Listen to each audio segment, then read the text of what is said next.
फेकल्याबरोबर स्वर्गातली शेवटची पायरी दगडाची नाही, सोन्याची नाही, हिऱ्याची नाही, चांदीची नाही, तांब्याची नाही, यमधर्माचं डोकं. स्वर्गात कोणाला जाता येत नाही. आओ जाओ घर तुम्हारा, खिरे काय ती बापाची, कधी जाता येईल कोणाला. स्वर्गात जाण्यासाठी शेवटची पायरी आहे ती यमधर्माचं डोकं. ध्रुव स्वर्गाला निघाले. जीवनभर भजन केलं ध्रुवानं. 36,000 वर्ष राज्य केलं. शेवटी कंटाळले, नको म्हणले आता मी निघतोय. विमान नेण्यासाठी आलो. सगळ्या पायऱ्या ओलांडून पोचले, विमानातून खाली उतरले. पार्षदानं सांगितलं महाराज विमान मध्ये जातंय पण तुम्हाला घेऊन जात नाही, तुम्हाला इथून चलत जावं लागतंय. ध्रुवानं सांगितलं इथून चालायला बाबाजी काय अवघड आहे, चालतो मी. आला गेल. ध्रुव खाली उतरल्याबरोबर पाद्यपूजा झाली ध्रुवाची. आणि पलीकडे जाण्यासाठी यमधर्म खाली वाकले. यम नाही राजे हो, यमधर्म खाली वाकलाय, खाली वाकला. आणि यमधर्माने सांगितलं पूज्य श्री ध्रुव महाराज स्वर्गात जाण्यासाठी इथं डोकं पाय ठेवावं लागतं, इथं पाय ठेवावं लागतं. ध्रुवाच्या डोळ्यातून पाणी आलं. माननीय दक्षिणेचे राजा, दक्षिणाधिपती यमधर्म महाराज तुमच्या डोक्यावर मी पाय कसा द्यायचा. नाही म्हणे, पाय फक्त तुम्ही ठराविक लोक देऊ शकतात. म्हणून मालकांचे वाक्य जगा काळ काय आम्ही माथा दिला पाय. बाकीच्या भंगिऱ्याची ताकद येऊ यमाच्या डोक्यावर पाय द्यायची यमधर्माच्या. काय मोठा अधिकार असतो. फेकलं महाराज वर. फेकल्याबरोबर शेवटच्या पायरीच्या अलीकडे पडलं. पडल्याबरोबर सांगितलं हो महाराजांनी फेकलंय, स्वर्गात जायचंय. तर तिथल्या त्या व्यक्तीने विचारलं ज्याने तुला फेकलंय ते अधिकारी आहेत, पण तो अधिकारी का इथं पाय द्यायचा. माझ्या डोक्यावर पाय देऊन स्वर्गात जावं लागतंय, अधिकारी का तुझा. ते म्हणलं मला काय अधिकार कळत नाही, पण महाराजांच्या पाय 15 दिवस पडलो. आणि 15 दिवस पाय पडल्याच्या पुण्याईने इथरोक येता आलंय. साधूच्या दर्शनात किती ताकद आहे. संत दर्शनी हा लाभ पद्मनाभ जोडीला. काय साधूच्या दर्शनात ताकद आहे. ते म्हणले साधूच्या दर्शनानं तुला हा परिसर पाहायची लायकी नव्हती, पण साधूच्या दर्शनानं या परिसरात आलात, इतका पुण्यवान साधूच्या पायानं झालात. पण वरी येण्याची ताकद तुझ्यात नाही, तुला येता येत नाही. वरूनच ओरडलं महाराज हे मला वरी येऊ देईन. अरे तुरच हे मला वरी येऊ देत नाही. विचारलं कोण. समोरच्या व्यक्तीनं सांगितलं पूज्य श्री महाराज मी यमधर्म आहे. महाराजांनी सांगितलं ते बी खरं आहे, ते नाही जाऊ देणार तुला, कारण त्याच्या डोक्यावर पाय द्यायची ताकद तू येत नाही. मग खाली येऊ द्या. महाराज म्हणले पठ्ठ्याने एकदा वरी फेकले तुला खाली येता येत रे सुंबळ्या, तुला खाली कसं येता येईल. मग ते म्हणले महाराज 15 दिवस तुमच्या दर्शनाकरता बेजार झालोय स्वर्गासाठी, आणि हे दक्षिणेचा राजा वर येऊ देत नाही, आणि खाली आलं तर तुमचा अपमान आहे. मग राहू कुठं. एकाची शाटी तपिन्नली एके सृष्टीवरी सृष्टी केली. दुसरा स्वर्ग तयार केला. दुसरा स्वर्ग नाव सांगता येईल कोण होते तर मुनी श्री विश्वामित्र. दुसरा स्वर्ग निर्माण केला. दुसरा. काय ताकद या लोकांची. एक कल्पपर्यंत वाद चालला दोघांचा, महर्षी वशिष्ठांचा आणि विश्वामित्रांचा. गरज नव्हती सांगायचं, पण लोक किती अधिकारी आहेत म्हणून जरसं बाजूला सरकून सांगतोय. महर्षी वशिष्ठांच्या भेटी करता विश्वामित्र फरशी कुऱ्हाड घेऊनच गेले. कुऱ्हाडच दिली फरशी. संध्याकाळची वेळ, कमी अधिक झाले की एका चपक्यात उडीतो म्हणले. हे भेट नसते ती लोक, अधिकारी लोक असते, यायला काय भेट. पण संध्याकाळची वेळ असल्यामुळं पती पत्नी दोघं बोलत बसले होते, आणि विश्वामित्रांनी विचार केला या दोघांच्या मधात आपण कशाला बोलायचं, म्हणून पर्णकुटीच्या बाहेर थांबले. कुऱ्हाड घेऊन गेले ते परशु कुऱ्हाड. महर्षी वशिष्ठांच्या धर्मपत्नीने एक प्रश्न केला, महाराज स्वामी प्राणनाथा मालक, धनी, अशा महाराष्ट्रातल्या बायका नवऱ्याला असं बोलत होत्या. प्राणनाथा, मालक, धनी, स्वामी असं म्हणणारी बाई आहे का तिच्या चपलाचं मंदिर बांधी तुम्ही? हां, येडिंग झाली जिबेल तुमच्या, नाही का? नाही म्हणा वाटत आहे का नाही? महाराजाच्या पाया पडतात आणि नवऱ्याला मालक म्हणत नाहीत. जी बाई नवऱ्याला मालक म्हणत नाही ती महाराजाच्या पाया पडती, महाराजच तिच्या पापान जळून जाईल. बाईचा सर्वात मोठा देव आपला पती, जी कुंकू लावती तिचा. काय आदर महाराज, मालक, स्वामी, प्राणनाथा.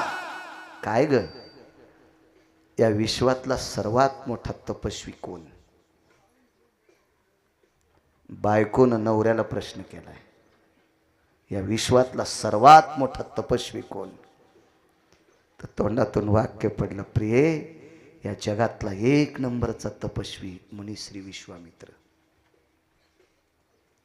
मांडीवरल्या कुऱ्हाडीचं पाणीच झालं रवींद्रजी, पाणी झालं. हातावर पाणी घेतलं, लोहाचं पाणी, लोखंडाचं पाणी हातावर घेतलं. दयानंद बाबा पर्णकुटीत गेले, संकल्प सोडा, ब्रह्मऋषी होता. जीवनभर एक कल्पपर्यंत वाद होता, आज तो वाद मिटलाय. म्हणून आनंदाश्रू डोळ्यातून आले वशिष्ठांच्या, आणि डोळ्यातलं पाणी उजव्या हातावर घेतलं आणि आशीर्वाद दिला. राजर्षी होता, एक ब्रह्मऋषी आणि एक राजर्षी. चंद्र सूर्य येतोपर्यंत कोणाची मायविली हे पद काढून घ्यायची, एवढा अधिकार महाराजा लोकांचा. वरी फेकला सामान्य तुमच्या माझ्यासारखा सोयाबीन कापणारा माणूस, सामान्य तुरी कापणारा माणूस, कापूस उपटिणारा, कापूस याचणारा, कापूस येचणं झाल्या उपटावत लागू तुम्ही, ज्वारी पाडणारा साधा माणूस, साधा शेती काम करणारा. वरी फेकल्याबरोबर स्वर्ग प्राप्त होत नाही, त्याच्यासाठी दुसरा स्वर्ग तयार केला. काय ताकद आहे संतांची. म्हणून मालक पहिल्या कडव्यात म्हणतात,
उत्तानपाद राजाचं आमंत्रण.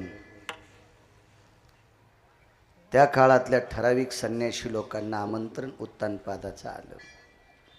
राजा आहेत उत्तानपाद. उदाहरण क्रमांक 2.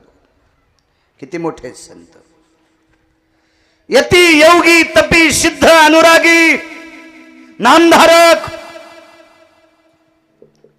शिवस्वरूप ब्रह्मस्वरूप ब्रह्मलीन महंत यती योगी अशा लोकांना उत्तानपादाचं आमंत्रण आहे.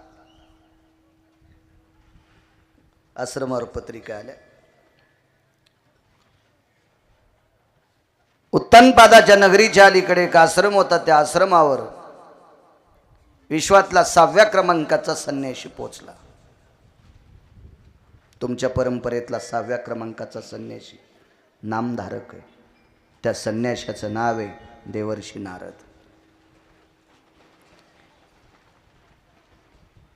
अधिकारी संन्यासी.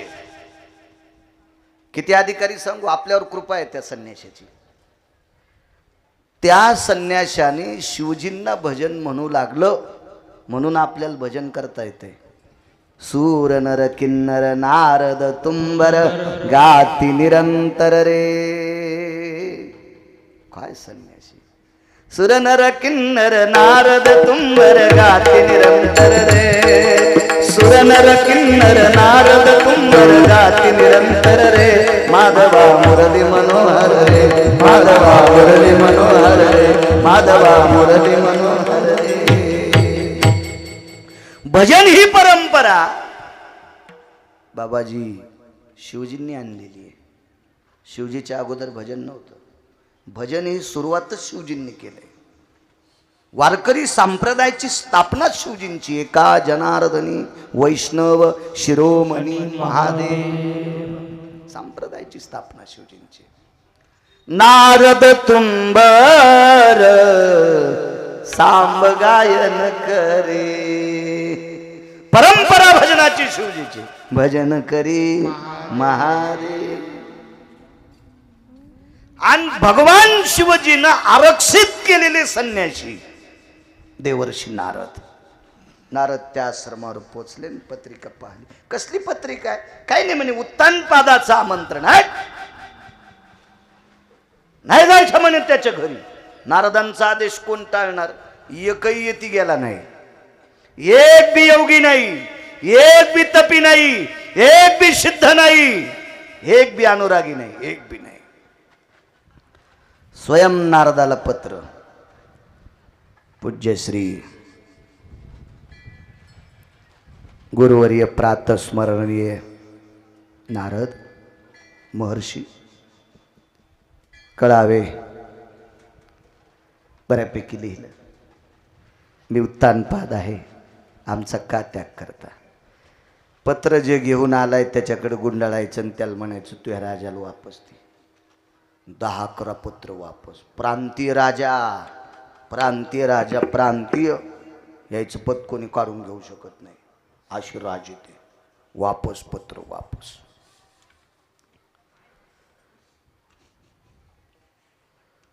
शेवटचं पत्र लिहिलं दयानंद बाबा. पत्र वापस येत होते. नारद येत नव्हते. नारद न गेल्यामुळे कुठलेच साधू येत नव्हते. म्हणून पत्र लिहिता लिहिता डोळ्यातून पाणी पडायचं ना अक्षर मोडून गेले आणि हेच पत्र पाठिलं. नारदान पत्र वाचिलं आणि पत्र देणाऱ्याकडे सांगितलं याला काय हरकत नाही रे, पण तुमचा राजा बायकोच्या अधीन आहे आणि पत्नीच्या अधीन ज्याचं जीवन आहे ती माणसं दोन्ही लोकात अपूज्य ठरतात. मालकांचा पुरावा आहे हा. प्रत्येक भजन्यानं बाहेर निघताना 5 अभंग वाचूनच निघायचं. मग ज्ञानोबारायाच्या गाथ्यातले वाचा की तुकोबारायाच्या गाथ्यातले वाचा. लगेच प्रसाद करायचं बंद नाही का? तेच तर म्हणलं. टाका तिथं. कारण आपल्याला ज्ञानोबाराय तुकोबारायामुळे किंमत आहे. आणि आता काय गाथे घ्यायची गरज नाही. तुम्ही नशीबवान माणसं आहेत. तुमच्या मोबाईलमध्ये सगळे गाथे आहेत. भिकार चोटगीर गावकर याला मोठा मोबाईल नाही. नाही तुमच्या मोबाईलमध्ये बटन दाबल्याबरोबर सगळे गाथे. गाडीत बसल्या बसल्या पण 5 गाथ अभंगावर आवर्तन करायचंच. पडलेच पाहिजे तोंडातून. कीर्तन परंपरेत प्रमाणाला फार मोठी किंमत आहे. खूप मोठी किंमत आहे प्रमाणाला. दोन्ही ठिकाणी अपूज्य. पत्नीच्या अधीन ज्याचं जीवन येतो. राजा हा पत्नीच्या अधीन असल्यामुळं सर्वांनी टाळला. काय त्यांचा महिमा सांगते. एके दिवशी राजा ज्या पत्नीच्या अधीन आहे त्या पत्नीच्या एका दुष्कर्मामुळे अंतःकरणातल्या थोड्याशा पापामुळे सिंहासन का बाई सखूबाई बसान खाली. काय तुम्ही काय मंत्रीनी आहेत का? बसा खाली मुकाट्यानं. हे शेवटच्या मंगलाष्टकाली येणारे सगळं लग्न इचकून टाकते. विठाला विठाला विठाला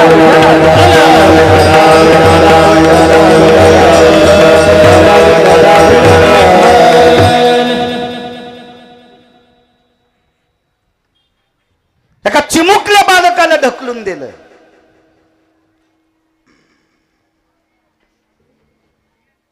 ज्यावेळेला ध्रुव घराच्या बाहेर जातो ना, काय त्यांचा महिमा सांगतोय. त्या दिवशी राजाच्या डोक्यात प्रकाश पडला. बाबाजी आपलं जीवन मातीत गेलं. रवींद्रजी मातीत गेलं जीवन. राजे आजारी पडले. राजवैद्य येत होते, विचारित होते आपल्या शरीरात कसल्याही प्रकारची व्याधी नाही, काही दुःख नाही, काय नाही, तुम्ही गळून का जाता? काय नाही, एकच दुःख आहे, एकच दुःख आहे. जाता जाता एखादा साधू भेटावं. आणि साधू आमच्या इथे येत नाही. कोण साधू? देवर्षी नारद. नाही येऊ द्या म्हणले नारद. बाकीचे महाराज ते आल्याशिवाय बाकीचे महाराज येत नाही. वा. राजवैद्याने सांगितले हे औषध आमच्याकडे नाही. तुमचं प्रारब्ध खोटं आहे. ज्या दिवशी नारद येतील त्या दिवशी तुमचं प्रारब्ध कोड होईल. घरून गेलेला मुलगा मधु नावाच्या अरण्यात गेला. आणि अरण्यामध्ये मानवी देहापैकी सर्वात एक देह मानवी सापडा असेल तो फक्त नारदांचा. बाकी पशुपक्षी भेटले असतील, पण मानवी देहधारी ते नारद सापडले. नारदांचं दर्शन झालं, नारदांची कृपा झाली. नारदाच्या कृपेमुळे ध्रुवाला जगाच्या मालकाची भेट झाली. आणि ध्रुवाच्याही अंतःकरणात एक रखरख होती. माझ्या बाबांना आतापर्यंत पत्नीचं ऐकून काय चुका केल्या असतील ते करू द्यावं, पण त्यांच्या पोटी वारकरी मुलगा जन्माला आलाय. मग ज्याचं पोरग वारकरी आहे त्याच्या बापाला भेटायला काय हरकत आहे तुम्हाला? ज्याचा मुलगा साधू आहे त्याच्या वडिलाला भेटायला काय हरकत आहे तुम्हाला? ज्या माऊलीच्या पोटी साधू जन्माला आला, सद्गुरू काशीगिरी महाराज जन्माला आले, त्या माऊलीच्या पायावर डोकं ठेवा वाटलं बैठकीत. पर्णकुटीत डोकं ठेवा वाटलं त्या माऊलीच्या पाठी. महाराज रत्नांना जन्म दिलाय त्या माऊलीने. काय वय असेल तरी पण या परिस्थितीत पण पदर पडू द्यायची हिंमत नाही. काय क्षमता आहे महाराज, काय क्षमता आहे. घ्या बाकीच्या आदर्श घ्या, त्या म्हातारीचा घ्या आदर्श. डोकं जरी नाही झाकलं तरी निदान पाठी तरी झाकून घेत जा. या पाठी इथं काय कांदे लावायचे नाही, गहू पेरायचा नाही, मका पेरायची नाही, काय ऊस लावायचा नाही. पाठ हा आता कुठे ऊन लागत तुम्हाला? घेतलं पाहिजे झाकून. कारण सांगू माझ्या माईंनो, माझ्या या संप्रदायानं, ज्या संप्रदायाच्या नावानं 2 टायमाची भाकरी खातो का, त्या संप्रदायानं तुम्हाला जी पदवी दिली का ती जगात कोणालाच नाही. राज्य, राणी व संपत्ती. या देशाची सर्वात मोठी श्रीमंती काय असेल तर या पवित्र भारत देशाची स्त्री आहे. ज्या महात्म्याची आपण पुण्यतिथी करतो ते सद्गुरू काशीगिरी बाबा सुद्धा या पवित्र स्त्रीच्या पोटी जन्माला आलेत. काय अधिकार आहे महाराजा लोकांचा, या माऊल्यांचा. म्हणून या देशातली किती जरी श्रीमंत असेल त्यानं पैसे आतल्या खिशात ठेवले पाहिजे. डायरीच्या पुढून पैसे जे ठेवतात काही भिकारी नसते, ते भिकार चोट असते. डायरीच्या पुढून नोटा ठेवतो. सुंबळ्या, अरे लाखानं लोक गवसतीन तुला अवताल लावणारे, तू काय डायरीच्या पुढून नोटा ठेवतो? भाकरी बाहेरच्या खातून पैसे डायरीच्या पुढून ठेवतो. भिकार चोट कुठला? पैसे झाकलेले असावा आणि या देशाची पवित्र स्त्री सर्व अंग कपडे घातलेली असावा. ही श्रीमंती आपली, श्रीमंती नाही बघू द्याची पाठ कोण.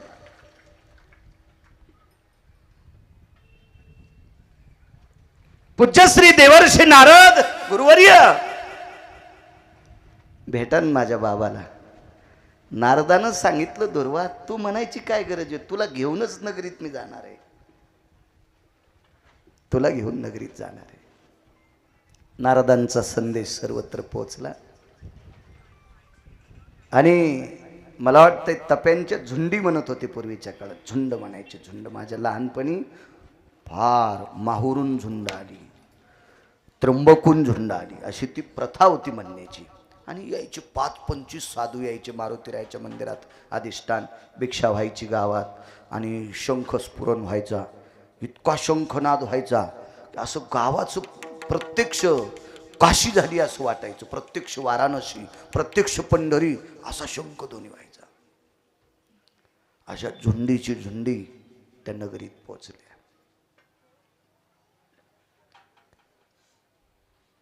मुद्द्यावर येतो, आपल्या अभंगावर. उत्तानपाद गावाच्या बाहेर नेण्याकरता आले. गुरुरे डोंगरोजी महाराज फार सांगायचे गोडसर.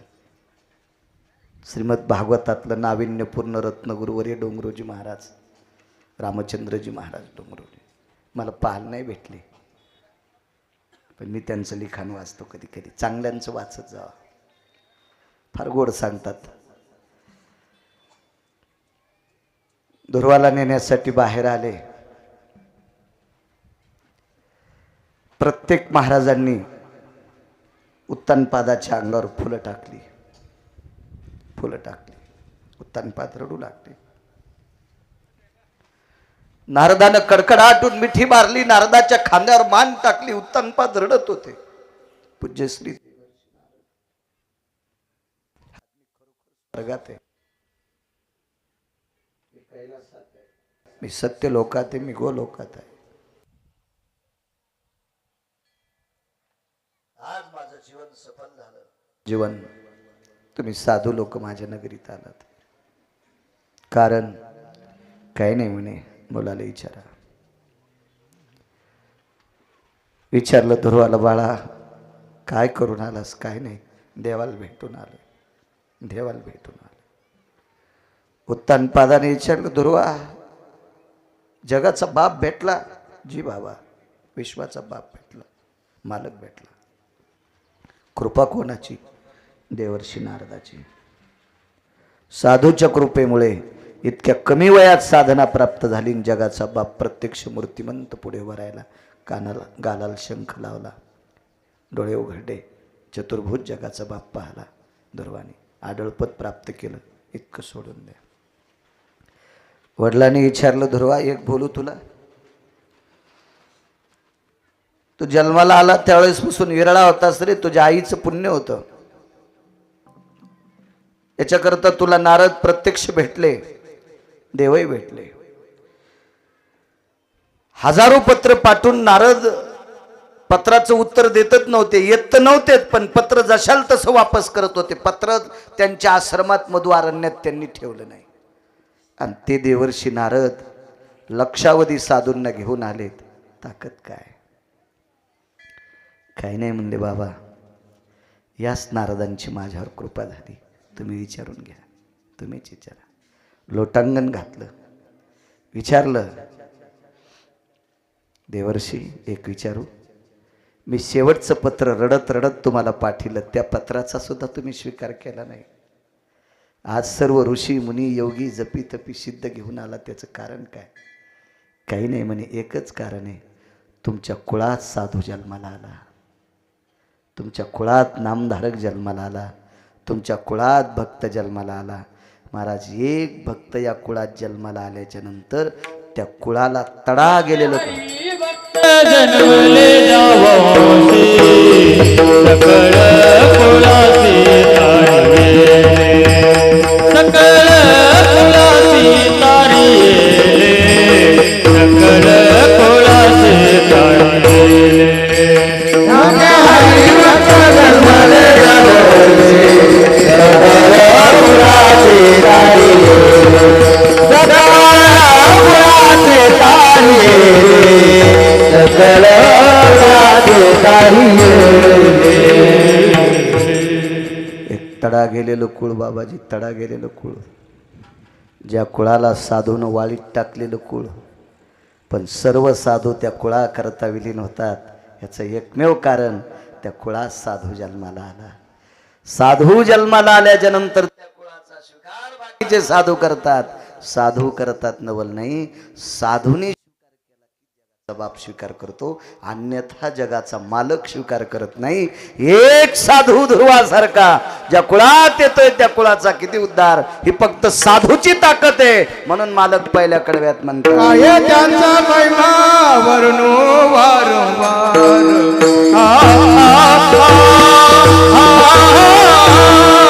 काय त्यांचा महिमा वर्णो वारंवार.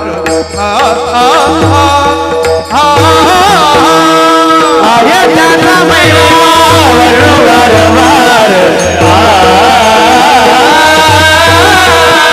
काय त्यांचा महिमा वर्णो वारंवार.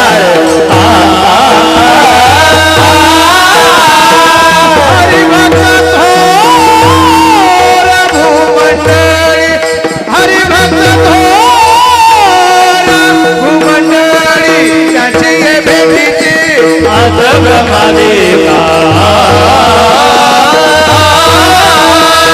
त्याची ये भेटीची आजब मालिका. हरिभक्त थोर भूमंडळी, हरिभक्त थोर भूमंडळी, त्याची ये भेटीची आजब मालिका. त्याची ये भेटीची आजब मालिका.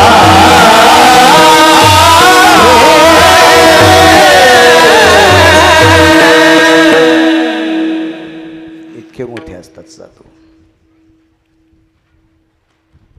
एक गाव पेटलं, गाव चारी बाजूनं पेटलं. माणसं जेवायचे, वेळेचं भान ठेवून कीर्तन संपलं पाहिजे. बरोबर 1 वाजता कीर्तन संपेल, त्याच्या पुढं जाणार नाही ना अलीकडे अर्ध्या मिनिटांनी सोडणार नाही. अलीकडं सोडावा तर साधूची सेवा कमी केल्याचं पाप लागल. आणि जास्त 10-20 मिनिटं पुढं सारखा तर तुम्हाला त्रास द्यायचं पाप लागेल, आहे की नाही. म्हणून आपण आपल्या चौकटीत राहायचं.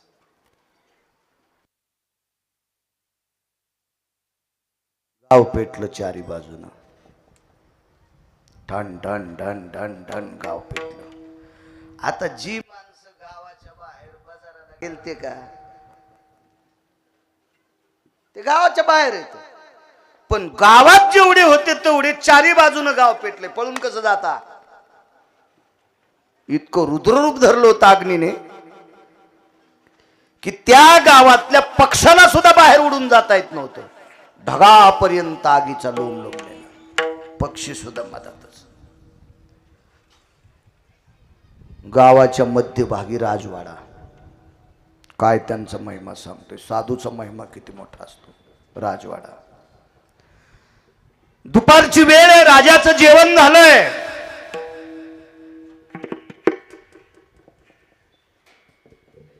त्या राजाचं डोकं त्याच्या पत्नीच्या मांडीवर आहे.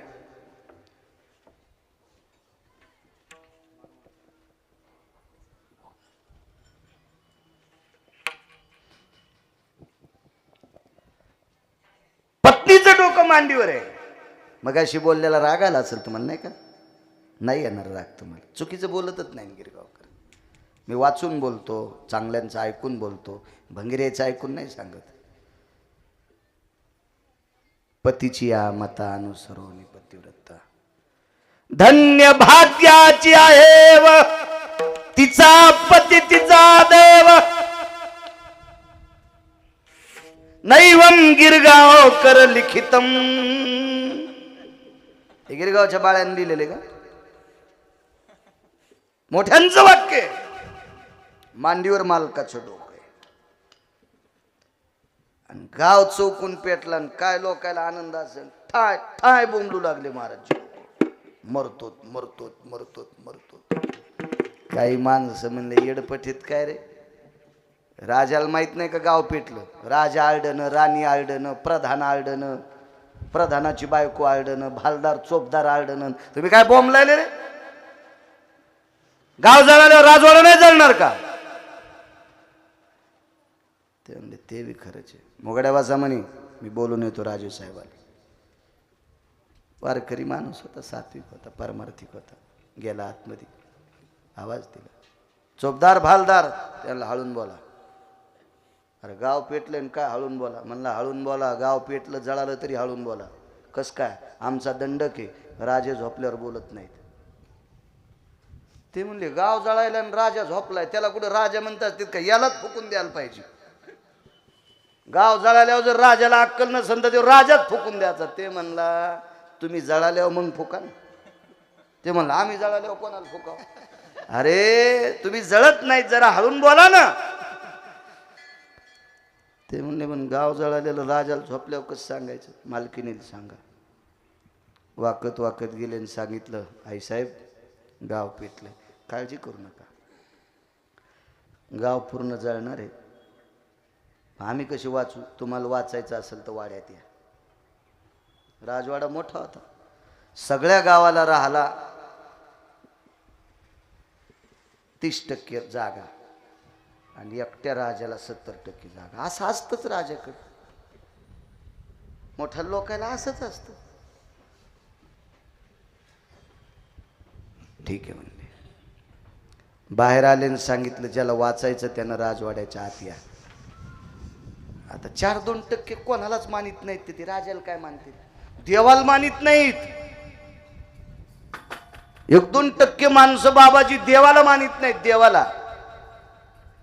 आणि स्वामीजी हे जर खोटं असतं तर मालकानं शब्द वापरला नसता. एरवी दिठी वेधिली कवळे, ते चांदनिया ते मने पिवळे, तै माझ्या स्वरूपी निर्मळे, देखती दोष. भगवान सांगतात अर्जुना, कावीळ झालेल्या माणसाची डोळे पिवळे असतात, चांदण्या पिवळ्या नसतात, पण त्याला चांदण्या पिवळ्या वाटतात. तसं ज्याचं अंतःकरण खराब आहे ते देवाला सुद्धा मलिन म्हणते. तै माझ्या स्वरूपी निर्मळे, देखती दोष. असं 1-अर्धा% देवाला सुद्धा वाईट म्हणणारी माणसं आहेत. तुम्हाला चांगलं म्हणतील ही कल्पना कशाला करायची? सगळी माणसं राजवाड्यात आले. कोणी वरी तटावर बस, याच्यावर बस, भिंतीवर बस, आमकं बस, सगळी मधात. फक्त बाईंनी सांगितलं तुम्ही बोंबलले की मालकाची झोप मोडू, ती झोप मोडू देऊ नका, शांत बसा. पण 4-5चे माणसं म्हणले बा गाव पेटत आल्यावर आपण जळणार आहेत, आणि आपण जळाल्यावर राजवाडा जळणार आहे, राजवाडा जळाल्यावर हे बी जळणार आहेत. मग हिच्या वाड्यात जळण्यापेक्षा आपल्याच घरापाशी जळू न. अशी काही काही तुंतुने खराब असतील. ते म्हणले आम्हाला नाही यायचं. सात्विक लोक म्हणले अरे वाचायचं असेल ना तर आवडे तरी मरणार नाहीत. मग काकडे बघ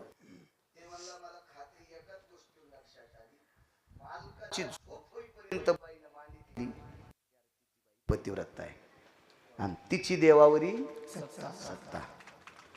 हो महाराज, सामान्य ताकद नसते. द्रौपदीच्या मांडीवर अर्जुनाचं डोकं असायचं, कधी सुभद्रेच्या मांडीवर असायचं, आणि अर्जुनाची दुपारची वाम कुक्षी पत्नीच्याच मांडीवर डोकं असायचं.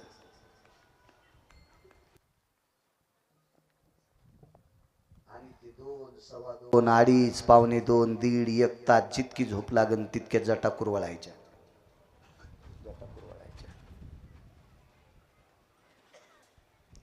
तुम्ही आम्ही लग्न केल्यावर बायकोला म्हणा हात दाबती, कुणी एकदा डोसक्याकडे जातील, डोसक्याकून पायाकडे येतील, ती म्हणती बस झालं. ते म्हणा दाब न, तुम्ही उजळूच तर दाबायला लावता. कशी असं देत माणसं बघा, लगेच लक्षात येतं त्याला हे मुक्त आहे त्याच्यातून. काय बाई असं महाराज, पतिव्रतेची ताकद आहे, नाही जळू देणार आपल्याला. राजाची झोप मोडली. पाणी पिण्यासाठी, चूळ भरण्यासाठी, हातपाय धुण्यासाठी पाणी दिलं. काय दुपारचा नित्योपचार असेल तो देऊन टाकला. बाई बाहेर आल्या. जाळ असा जवळ आलता. ठण ठण ठण ठण गाव पेटत होतं. बाईनं बाहेर उभ्या राहिलेल्याला सांगितलं, तुम्हाला वाड्यात यायचं नाही का? मला मानू नका, पण प्राणावर प्रेम करा, जीवावर प्रेम करा. जीवासाठी माझ्या हद्दीत या, मी तुम्हाला जळू देत नाही. मग वाड्यात आले नाही महाराजजी, पण तिच्या वट्ट्यावर आले आणि तिच्या वट्ट्यावर थांबले. बाई आतमध्ये गेल्या. साधूची ताकद किती मोठी आहे याच्यावर सांगतोय. काय त्यांचा महिमा. उदाहरण क्रमांक 3 ना, तिसरंच उदाहरण चालू आहे ना. काय ताकद आहे.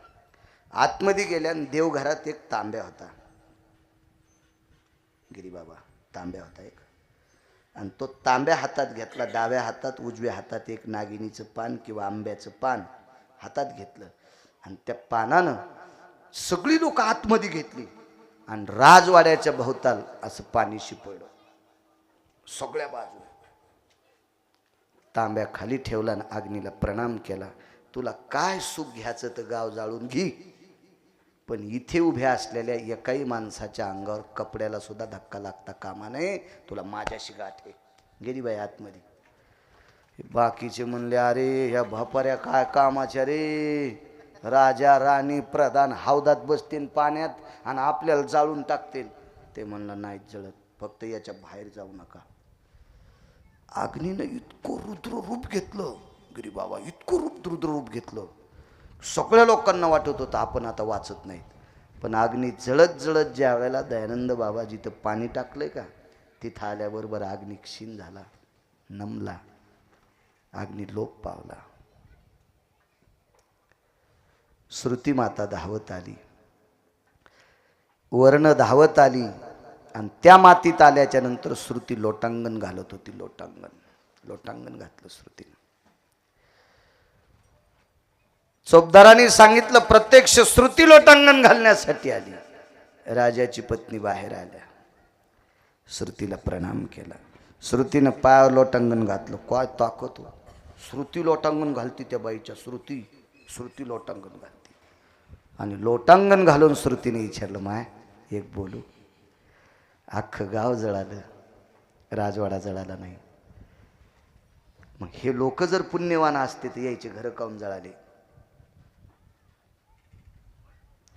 राणीनं सांगितलं हे पुण्यवान नाहीत. हे पुण्यवान असते तर गावच पेटत नव्हतं. मग हे वाचले कस काय? मोठी माणसं महत्व हरवी, चातुर्य लपवी, पिशे पण मिरवी आवडवी, पूज्यता डोळा न देखावी, स्वकीर्ती कानी न ऐकावी. हे खऱ्या साधूचं लक्षण असतं. त्या माऊलीनं सांगितलं, माझ्या पातिव्रत्येच्या तेजानं ही माणसं वाचलीत. मी वाचले असं म्हणजे नाही, माझ्या पातिव्रत्येच्या तेजानं ही माणसं वाचलीत. श्रुती होती.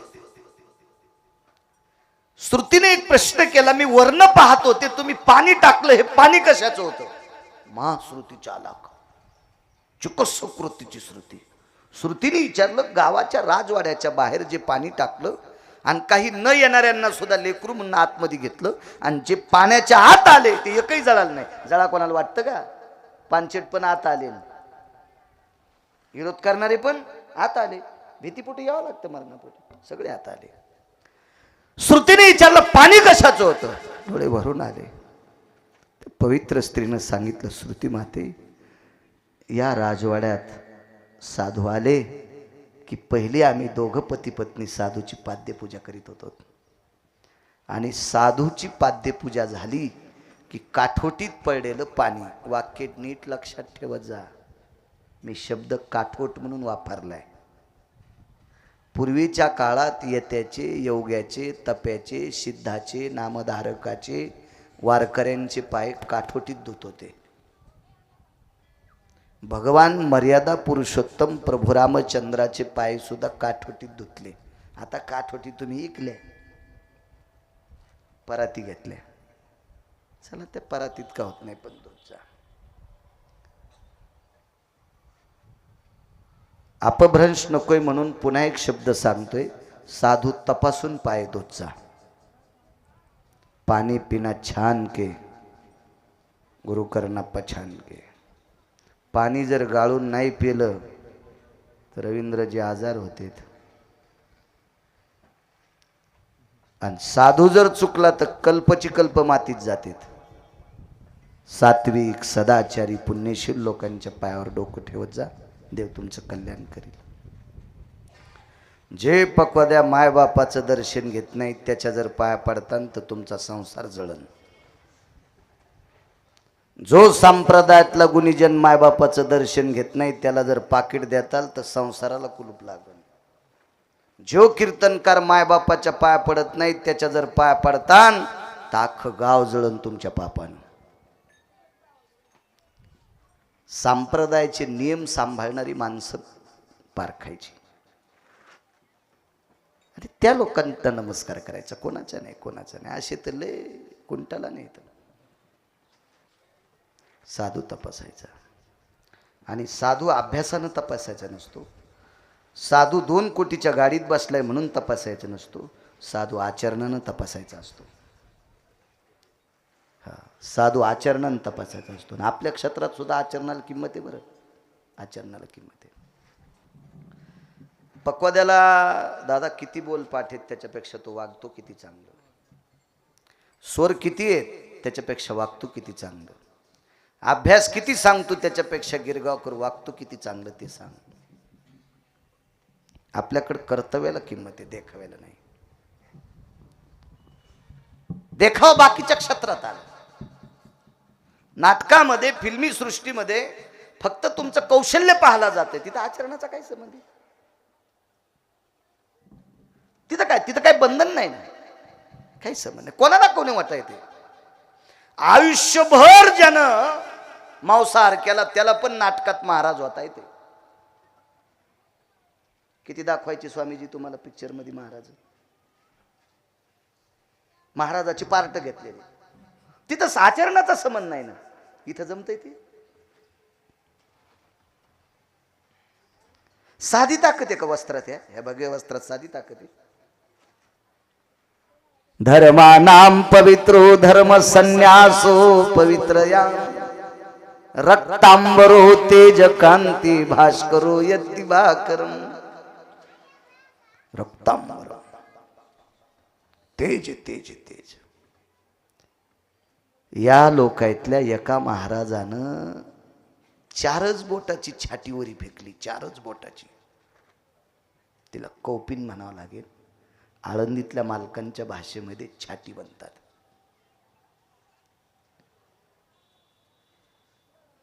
चार बोटाची ती कौपिन.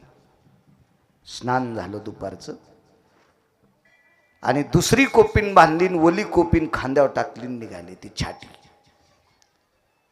आणि बाईनं सांगितलं आमच्याकडे सूर्य जेवायला यावा. ते काय म्हणजे काय हरकत नाही. भगवान भास्करा, ए दिवाकरा, ए तेजकांती जी, जेवायला यावं लागतंय. अशीच वेळ होती 10:30-11ची. तर भगवान सूर्यनारायण म्हणले मी खाली आल्या उजेड कोण पाडीन. हे म्हणले बांड्या पंचायती करायला. उजेड पाडायचा आम्ही बघून घेऊ, ही खाली.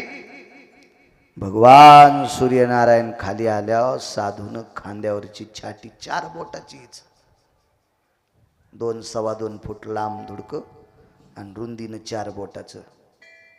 हे आकाशात फेकल्याबरोबर एकाच वेळेला 14 सूर्य इतका प्रकाश पडला. एकाची छाटी तपिनली. काढोनी ढुंगाचे चिरगुट भिरकाविले नभी देख, ते 14 भास्करा परिलेख तेजकांती.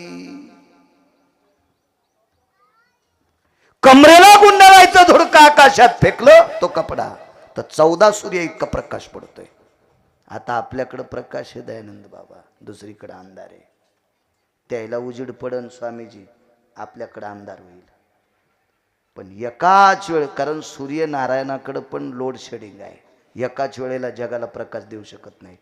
पण तुमच्यातल्या एका महात्म्याच्या कमरेला गुंडळायचं धुडकं आकाशात फेकलं तर 14 सूर्य इतका प्रकाश पडला आणि एकाच वेळेला अख्ख्या जगात उजळलं.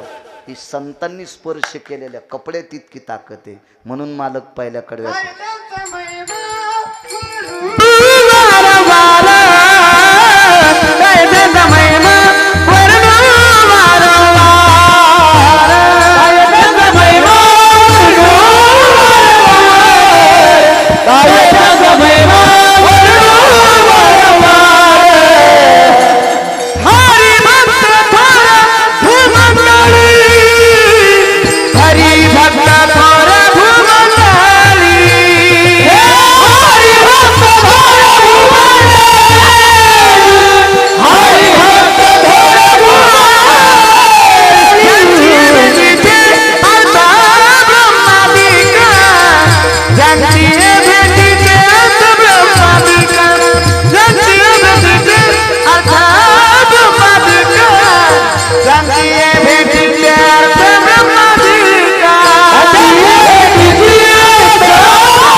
अलीकडे सांगायचं राहिलं.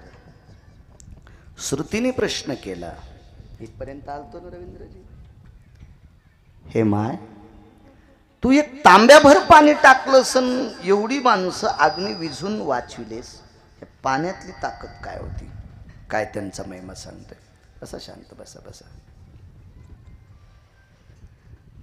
श्रुती मातेला प्रणाम केला आणि तिनं सांगितलं, आमच्या वाड्यात ज्या वेळेला साधू येतो त्यावेळेला साधूची आम्ही अगोदर पाद्यपूजा करतो. आणि पाद्यपूजा केल्याच्या नंतर ज्या पात्रात जे पाणी पडतं का त्या पात्रातलं पाणी एकच थेंब एका तांब्यात टाकतो, एका तांब्यात टाकतो. बघ स्वामीजी गिरीबाबाजी, एक तांब्याभर पाणी म्हणजे किती थेंब? किती साधू आले असतील त्या वाड्यात दादा? लाखो साधू या वाड्यात येऊ. लाखो साधूच्या पदस्पर्शानं हा वाडा पुनीत आहे. श्रुतीने विचारलं, गाव नाही का पुनीत? गाव बी पुनीत आहे, गाव बी पवित्र आहे.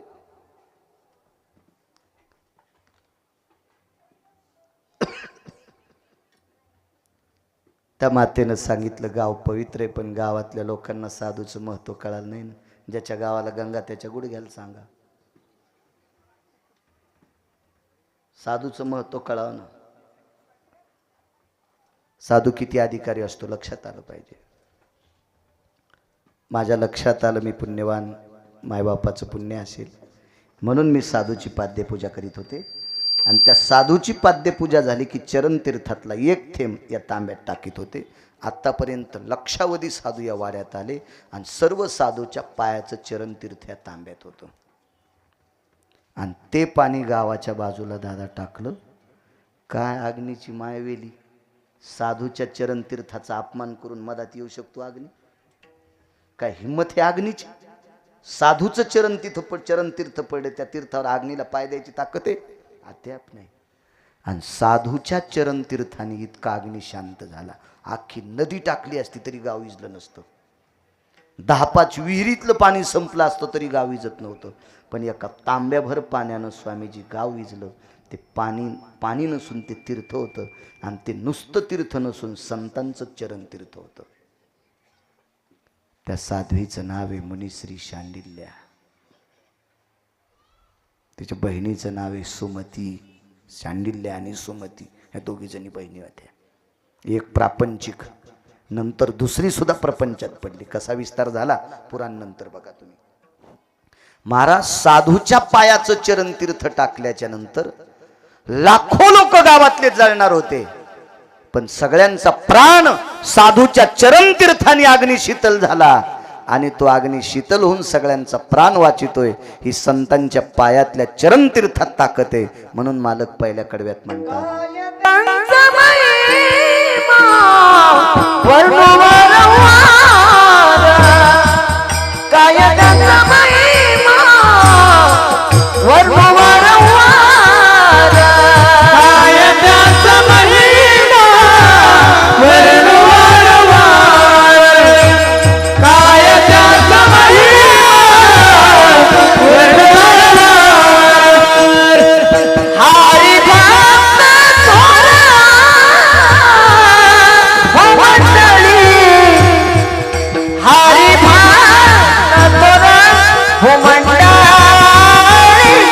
दयाची भेटी आज ब्रह्मांडिका त्यांची आज ब्रह्मांडिका दयाची भेटी आज ब्रह्मांडिका त्यांची भेटी आज ब्रह्मांडिका. काय ताकद आहे साधूंची महाराज. साधू साधू असतो.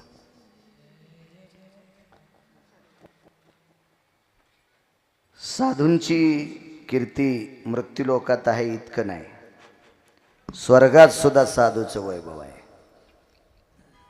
प्रत्येक क्षेत्रात साधूंचा अधिकारच आहे, उंच टोकाचा अधिकार आहे.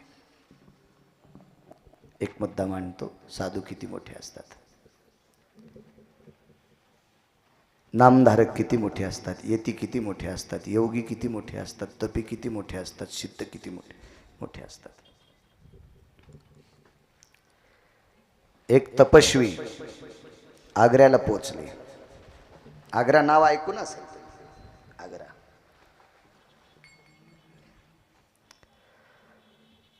त्या तपस्व्यांचं नाव आहे स्वामी राम. शेवटचा पुरावा बऱ्यापैकी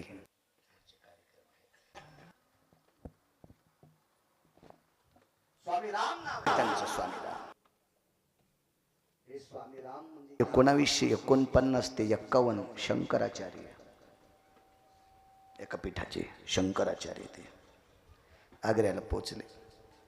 आग्र्यात एक भिकारी सापडला. महाराज तो भिकारी म्हणजे सिद्ध भिकारी होता, सिद्ध होता, सिद्ध भिकारी होता. विचारलं, महात्माजी, तो भिकारी रस्त्यानं चालताना त्याच्या डोक्यावर सूर्याचा प्रकाश नव्हता, सावली होती.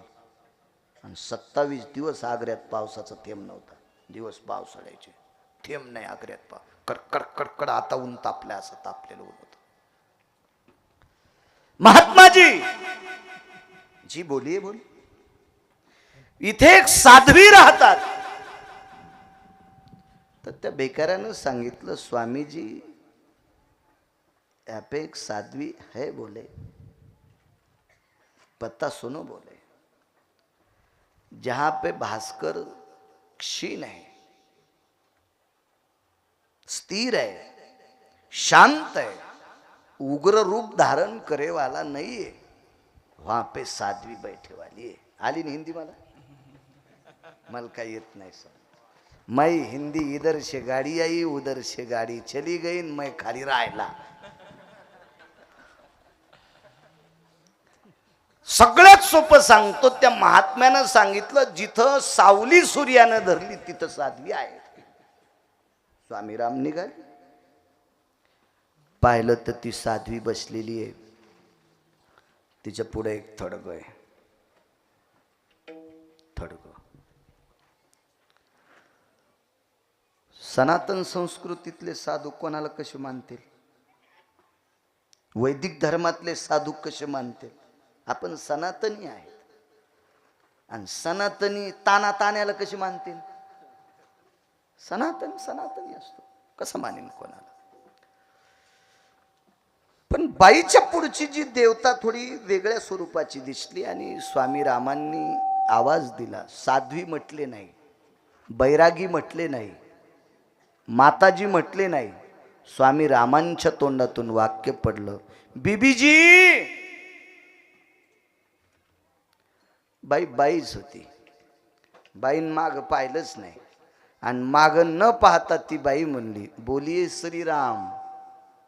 सगळ्या अंगाला घाम सुटला. न पाहता नाव सांगितलंय, बोलिये श्रीराम.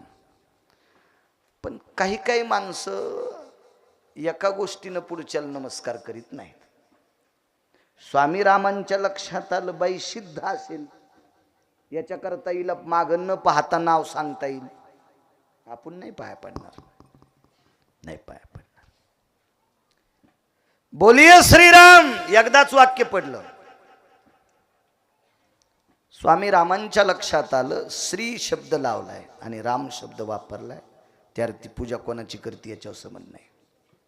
5 मिनिटं थांबले, पुनश्च विचारलं, बीबीजी. त्या बाईनं सांगितलं, राम मैंने पहिले बोला, बोलिए श्रीराम क्या काम है, बोलिए साधने में येते मत डालिए, मला साधना करताना त्रास देऊ नका, माझा वेळ मातीत घालू नका, तुमचं काय काम आहे ते सांगा मला. काय त्यांचा महिमा सांग. स्वामी रामन चतुर्व्यक्ती 1949 ते 51 शंकराचार्य, ते का साधे असतील का बाबा. ह्या शंकराचार्यांना नर्मदा माता खिरीचं पात्र देत होती. नर्मदा माता सोन्याचं पात्र, बाबाजी खिरीचं पात्र देत होती दुपारच्या वेळेला. नर्मदा माता. काय स्वामी रामांचा अधिकार मोठा. बीबीजी,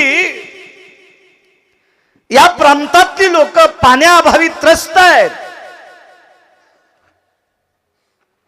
माग न पाहता बाई म्हणली, कुछ प्रजन्य की लहरी होना, जी बोले प्रजन्य होना. ठीक आहे. मांडी खालचा चिमटा काढून दिला. ह्या लोकांकडे चिमटा असतो, म्हणजे घ्यायचा नाही. काही काही माणसं असा चिमटा घेतात ना, काळाला रट्टे द्यायचा चिमटा या लोकांकडे असतो, वाजवायचा चिमटा. आपल्याकडे येत्याकडं, योग्याकडं, तप्याकडं